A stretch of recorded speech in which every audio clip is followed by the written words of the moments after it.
नमस्कार दोस्तों। आज की कहानी है माँ का सच। मेरा नाम शीला है। मेरी एक 14 साल की लड़की है सिया। मैंने अकेले ही पालकर बड़ा किया है। सिया और मेरी छोटी सी दुनिया है, लेकिन हमारी ज़िंदगी में ऐसी कई बातें हैं जो मैंने सिया से छुपाई हैं। सिया अपने स्कूल जाती है और मैं अपना छोटा सा पार्लर चलाती हूँ। ज़िंदगी में हम दोनों की आराम से कट रही है। हमें एक दूसरे के अलावा कभी किसी की ज़रूरत नहीं पड़ी। लेकिन उस दिन के बाद शायद हमारी ज़िंदगी में फिर से कोई आने वाला था। मैं पार्लर का सामान लेने के लिए शहर गई थी। सिया को साथ नहीं ले गई थी, वो घर पर ही थी। ज़िंदगी में ऐसा होता है, कभी कभी अचानक ही हमें कुछ सरप्राइज़ दे देती है। मेरे सामने विजय था। एकदम अचानक ही आकर वो मेरे सामने आ गया। उसके लिए भी शायद ऐसा ही था। हम दोनों एक दूसरे को देखकर चुप हो गए। इतने सालों के बाद मिले थे, लेकिन बात करने को कुछ भी नहीं था। विजय वो था जिससे मैं शादी करना चाहती थी।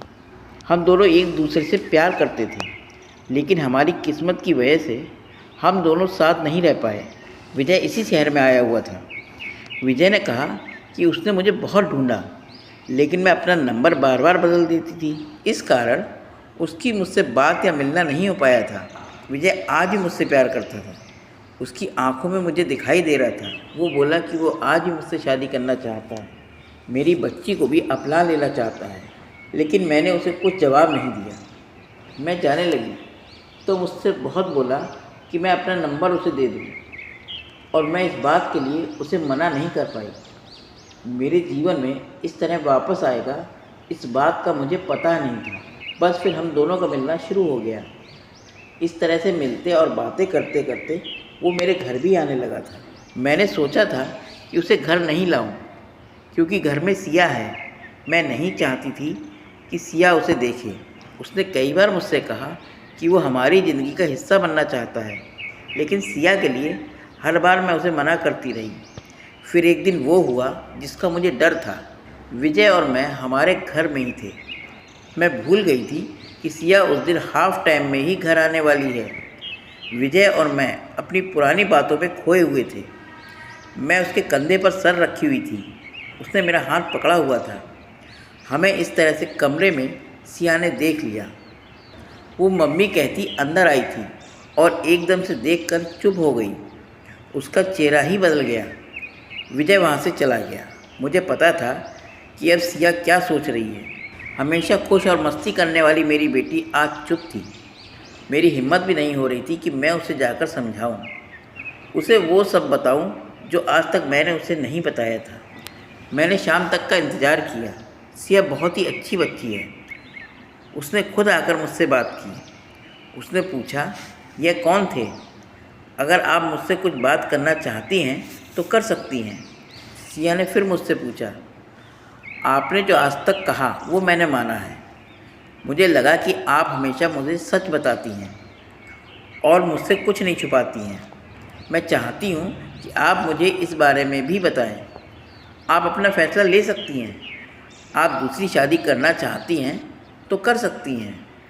हमारी ये बात चल ही रही थी कि विजय फिर अचानक वहीं आ गया। उसे देखकर इस बार मैंने कहा कि तुम फिर क्यों आ गए? विजय ने कहा कि मैं नहीं चाहता कि मेरी गलती की वजह से तुम्हारी बच्ची तुम्हें गलत समझे, इसलिए आज मुझे मत रोको। आज एकदम सही समय है कि सिया सब कुछ जान ले। मैंने मना किया, कहा कि नहीं, लेकिन सिया के कानों तक सच ये शब्द जा चुका था। मुझे पता था कि अब वो सच बिना सुने नहीं रह सकेगी। सिया ने कहा, बताओ आप क्या बोलना चाहते हैं? और फिर विजय ने सिया को सच बता ही दिया। शीला ने कहा, सिया मेरी बेटी नहीं है, मेरे भाई की बेटी है। एक दुर्घटना में मेरे भाई और भाभी चल बसे। तब सिया सिर्फ 6 महीने की थी। हमारे माँ बाप पहले ही चल बसे थे, और अब भाई और भाभी वो दोनों भी। मैंने सारी ज़मीन बेचकर उसे वहाँ से लेकर मैं यहाँ दूसरे शहर आ गई। विजय ने कहा, ये तुम्हारी बुआ हैं। हम दोनों की शादी होने वाली थी, सिर्फ तुम्हारे लिए ही नहीं की, क्योंकि तुम्हारा प्यार बांटने कोई और ना आ जाए।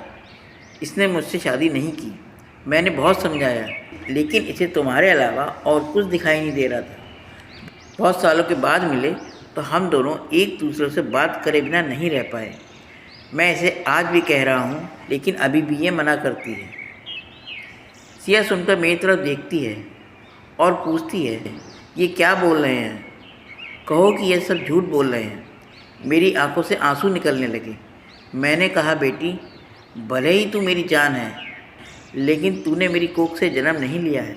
मैं चाहती थी कि तुझे ये बात बता दूँ, लेकिन इस तरह से आज बात बताना पड़ेगा, मैंने सोचा नहीं था। सिया ये सुनकर मेरी तरफ दौड़ कर आई, मुझसे लिपट गई, रोते हुए बोलने लगी, क्या बोलूँ बुआ, माँ या भगवान? मैंने कहा, तू मेरी बेटी है और मैं तेरी माँ। बस यही सच है और यही रहेगा। और अब शादी तो होगी, वो भी तेरी बड़ी धूमधाम से, जब तू चाहेगी। मेरे फैसले को विजय ने भी माना। आखिर मैं अकेली नहीं थी जो बिना शादी उम्र निकाल रही थी। उसने भी ऐसा ही किया था। सिया ने फिर कई बार कहा कि आप लोग शादी कर लो, लेकिन मैंने कहा, अब तूने हमें मान लिया और जान लिया, बस हमारी तपस्या सफल हो गई और हमें कुछ नहीं चाहिए। दोस्तों, ये कहानी कैसी लगी? अगर ये कहानी अच्छी लगी हो तो मेरे चैनल को लाइक करें, सब्सक्राइब करें और शेयर करें। धन्यवाद दोस्तों।